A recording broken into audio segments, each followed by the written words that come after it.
I am Nadine Murphy, the sister of Audie L. Murphy, the most decorated hero of World War II.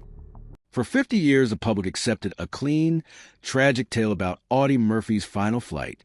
We were told bad weather toppled a small plane, stealing the life of America's most decorated soldier. Yet hidden flight logs, vanished files, and whispered warnings kept itching at the edges of that tidy story. New records now rip away the veil, and the crash starts to look less like fate and more like a buried secret. So what really slammed that aircraft into a Virginia hillside? And who decided we didn't need the truth? Hold tight, because the answers twist deeper than the Blue Ridge fog, and they rewrite the legend of a national hero. Audie Murphy's beginning seems almost impossible. Born June 20th, 1925, in tiny Kingston, Texas, he entered a world with nothing to spare. His parents were sharecroppers scraping against the Great Depression, and the soil under their feet gave more blisters than crops. 12 children shared one frail roof, and Audie sat seventh in line. Shoes were traded between siblings, meals were stretched with hope not meat, and childhood felt more like a storm drill than playtime. Life turned harsher when his father simply walked away. No goodbye, no letter, just silence that rang louder than thunder. His mother, Josie Bell, fought to keep the family upright, but endless work burned through her small frame until she died when Audie was only 16. In a blink, he stood orphaned, older than his years, and fully in charge of younger brothers and sisters who still needed lunch every single day. Grief had no space to grow because hunger moved quicker. Audie quit school after the 5th grade, picked cotton, chopped wood, and grabbed every odd job that offered a few coins. The weight he carried was more than sacks of produce. It was fear that the family would not survive the week. Those brutal seasons carved something fierce into his ribs. Determination became muscle, and resilience turned into armor. He was not chasing glory. He was chasing dinner for his siblings. When World War II called, Audie saw the uniform as the only door out of poverty. He ran to recruiters, but the Navy said no, the Marines said no, and each officer measured his 5'5" frame and waved him away. They missed the fire hiding behind his quiet eyes. The United States Army finally said yes, and that one word shifted the course of history. By 1943, he stood on North African sand, clutching a rifle almost as tall as he was. He fought through Sicily, then Italy, then the hedgerows of France, and finally into the heart of Germany. The skinny cotton picker became a storm made of grit and daring. Audie did not boast. He did not bark orders for show. He simply moved when bullets rained, using sharp instinct and calm speed to protect the men near him. Again and again, he sprinted into danger others fled. January 26, 1945, near Holtz, France, turned his name into legend. His unit was crushed by a German surge, yet Audie refused to retreat. With his men pulling back, he leaped onto a burning tank destroyer and spun the .50 caliber machine gun toward a full company of enemy soldiers. Flames licked at his boots, shrapnel sliced his leg, but for an hour he fired without pause, called artillery on his own position, and held the line alone. When help arrived, the hill below him was silent, except for the crackling wreckage. That single stand earned the Medal of Honor, but the list did not stop. By the end of the war, he carried 33 awards, including the Distinguished Service Cross, 2 Silver Stars, the Bronze Star, 3 Purple Hearts, and honors from France and Belgium. He was 19, yet he had lived 9 lifetimes of terror. Crowds roared when Audie returned home, banners waved, and magazines stamped his grin on glossy covers. But inside he wrestled ghosts that medals could not silence. Nightmares yanked him from sleep. Sudden noise triggered flashbacks, and daylight often felt sharper than shrapnel. He tried film work because the studios begged for his story. Cameras captured him in westerns. Interviews hailed his bravery, yet fame felt like a costume 2 sizes too big. He missed the quiet of Texas fields, even though those fields had once starved him. He tried ranching, songwriting, even spoke before Congress about post-war trauma. Money slipped away in risky oil deals, and the Internal Revenue Service chased him for unpaid taxes. Stress piled up while Hollywood offered fewer roles each year. Every handshake from strangers reminded him of the soldiers who never came back. Applause echoed, but the names of fallen friends echoed louder. He spent long hours alone, battling what doctors would later call post-war trauma. The nation saw a calm face, but behind it sat a ticking storm. He used acting money to support veterans, spoke about mental health at a time when few dared, and carried an old pistol in his pocket to settle his nerves. His fight had only changed arenas. Then came that fateful day in May 1971. Audie boarded a small twin-engine plane bound from Atlanta to Martinsville.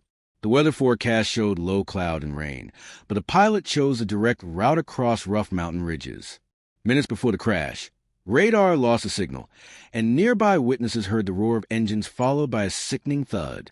Investigators blamed pilot error almost instantly, yet key pages of the flight log vanished.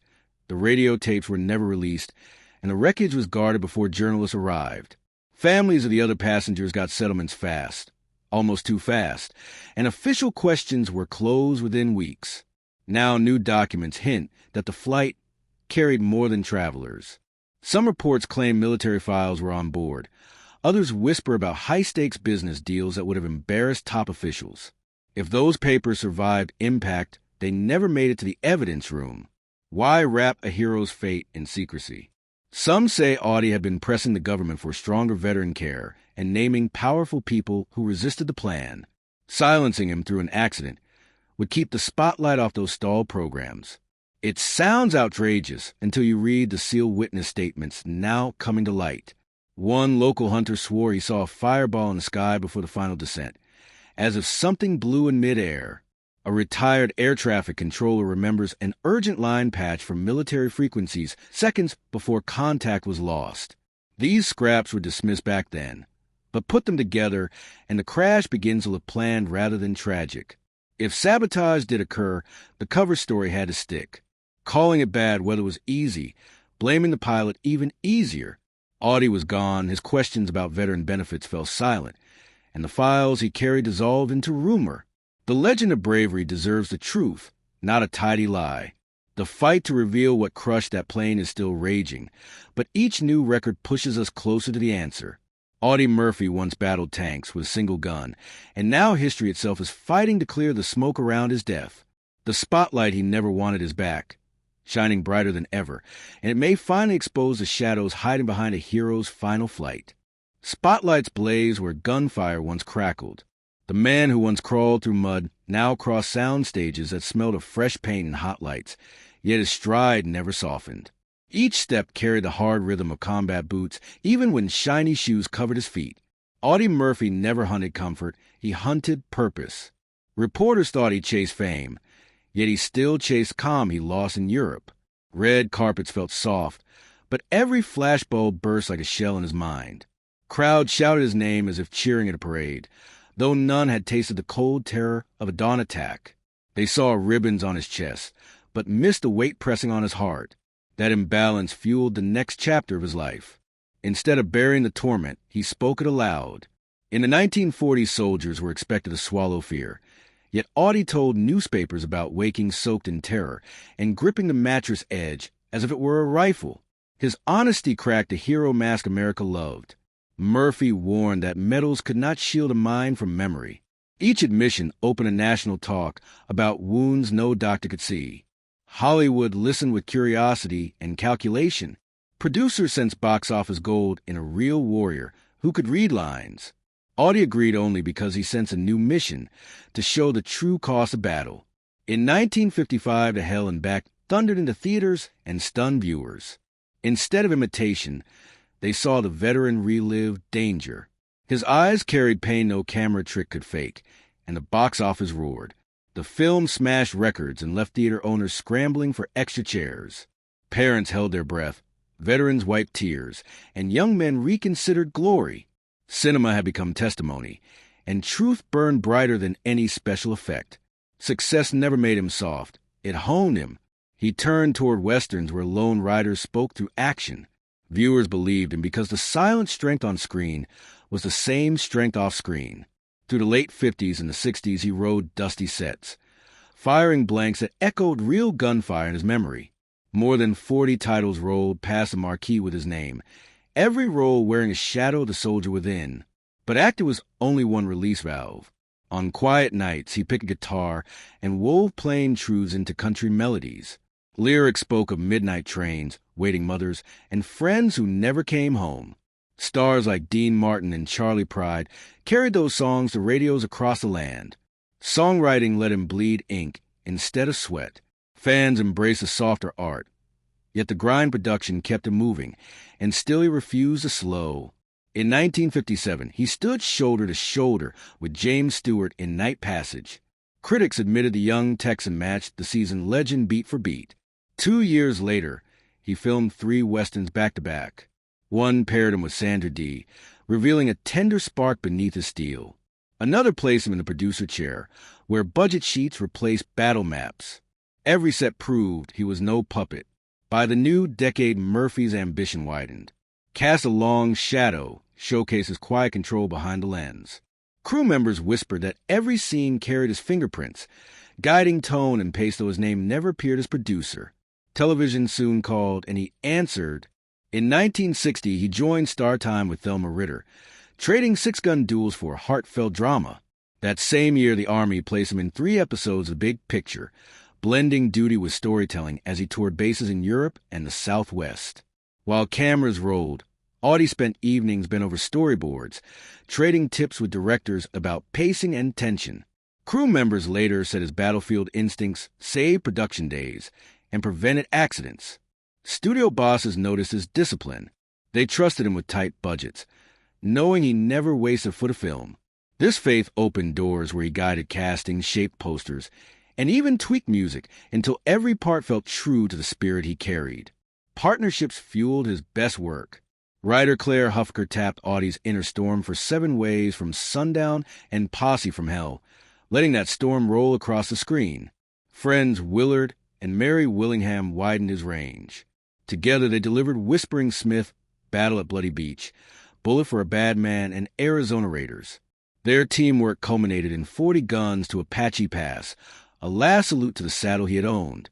Yet comfort breeds rest, and rest never suited Audie. In 1966, he flew to Israel for Trunk to Cairo, trading cowboy hats for desert espionage. Distance proved his hunger for challenge still burned bright. His private life mirrored that restless road. He wed actress Wanda Hendricks in 1949, yet bright lights and lingering trauma turned passion into friction, and 2 years later they split. Only 4 days after papers were signed, he found calm with Pamela Archer, a former flight attendant who valued quiet over fame. Together they built a refuge far from studio chatter. Their sons Terry Michael and James Shannon arrived in the early 50s, and their laughter softened edges of old battlefield memories. Fatherhood grounded him in ways no medal ever could. He fixed bikes, coached ball games, and told bedtime stories that left trenches behind. In those small moments, the war hero discovered a new courage, the daily strength to remain gentle. Audie Murphy kept moving forward, but shadows never vanished. Each film, each song, and every family milestone became another stand against the darkness. The world saw a multi-talented star, yet he remained a soldier battling for light at every dawn. Shocking calm before the storm. Pamela was not just Audie's wife. She was his anchor, the steady heartbeat that pulled him back when the world spun too fast. Their house, often noisy and cluttered, still handed the restless hero one priceless gift, a reason to wake up and keep moving every single day. Audie found peace in tiny moments, helping the boys with homework, fixing a squeaky screen door, or sipping coffee while Pamela read the morning paper. Strangers saw a movie idol, but Pamela saw the tired grin that appeared only when he felt safe. For a man who had crawled under enemy fire and then stood beneath blinding studio lights, that safe grin meant everything. But what happened next was even more chilling. Hidden fights raged far from cameras. These silent battles used no bullets, yet they cut just as deep. Nightmares ambushed him without warning. Risky business deals sparked threats he never shared, and strangers mailed letters dripping with greed or menace. As we enter his last chapter, we meet enemies no metal could stop and wounds no field doctor ever saw. May 28, 1971, shattered the fragile peace forever. Audie Murphy and 5 companions boarded a small twin-engine Aero Commander at Peachtree Airport in Atlanta, heading to a business meeting. Clouds clawed at Brush Mountain near Catawba, Virginia, and minutes later the plane slammed into the rocks. Officials blamed bad weather, low clouds, and pilot error. Case closed. Yet whispers refused to die. Witnesses in nearby fields swore the engine sputtered, then roared, then fell silent long before impact. Others asked why the aircraft skimmed dangerously low with no clear flight path. Pieces of wreckage vanished, and flight logs showed puzzling gaps, including a missing 15 minutes of radio contact. Investigators shrugged. Funds dried up, and the tidy story stuck, though hearts told a different tale. Reporters who pushed too hard met locked doors and empty shelves. One retired pilot publicly questioned the findings and suddenly lost a consultancy job. Families of other victims chose silence over a spotlight they feared. Still, rumors echoed in veterans' halls and quiet diners. Someone had clipped Audie's wings. Years rolled by, and rumor filled the silence. Some talked of organized crime angry over a failed investment. Others pointed to secret agencies afraid Audie's open talk about covert missions on television might leak hidden facts. A few whispered that bitter rivals in Hollywood held grudges over casting choices and profits. Audie had brushed shoulders with powerful moguls and high-ranking officials. If he stumbled onto a secret ledger or phone call, the danger became real fast. His family clung to the official verdict in public, yet doubt crept in during quiet nights. Pamela replayed the final phone call, searching for hints that something troubled him. The boys wondered if Dad sensed danger but kept it hidden. Losing a husband or father hurts enough, yet betrayal twists the knife even deeper. Then technology flipped the case on its head. Fresh Eyes studied newly released Cold War files, raw weather charts, and untouched fragments pulled from a dusty evidence locker. Experts used laser scanning, digital imaging, and microchemical tests to probe every wire and bolt. The findings sent chills down every spine. Inside the wreck, they saw control cables sliced clean, not torn. Circuit boards showed burn marks that did not match crash fires. Tiny chips carried residue from tools never found at the site. This was no randomware. It looked like a careful setup meant to bring the plane down. Just when the team thought things could not get darker, a whistleblower stepped forward. After decades of silence, this witness, once part of an intelligence task force, claimed Audie had stumbled onto secret funds tied to overseas operations. Shadowy watchers tracked his phone calls and travel schedule for months. He had become a problem, and problems sometimes vanish. Investigators matched that story with a manifest and noticed one passenger used a fake name that pointed to a long-dead front company. The sabotage theory roared to life. If the account holds true, the crash was no sad mistake. It was a cover story polished for the evening news. Sabotage, surveillance, and silence formed a perfect trap, leaving the public to mourn an accident that never was. The reopened files punched a new hole in the national myth. Now, the question is not what failed on the aircraft. It is who wanted Audie Murphy gone and why. Was it black market profiteers, frightened officials, or bitter partners? Each clue sparks new questions, and the trail winds higher than Brush Mountain itself. The hunt for answers ripped open old grief for his loved ones. They had fought to heal from random loss. Now they faced a nightmare that he was hunted, silenced, and erased by design. Pamela called the new evidence a heavy storm we must walk through. Her voice shook, yet her eyes stayed firm. The boys pledged to chase truth no matter how long it takes. When power turns its weight on a single brave soul, the message is clear and cold. Audie Murphy fought for his country, yet a hidden hand may have struck him down. The hero became a warning, proof that even the strongest can be targeted when secrets grow too large. Remember, every legend has two versions, the bright one in history books and the darker one written in shadows. Only by studying both can we honor the full man behind the medals. So what do you believe? Was the greatest soldier World War II lost to weather or swept away by a secret agenda? Tell us in the comments. Hit like Share with friends and subscribe for more untold stories. And click the next video on your screen. You will love it.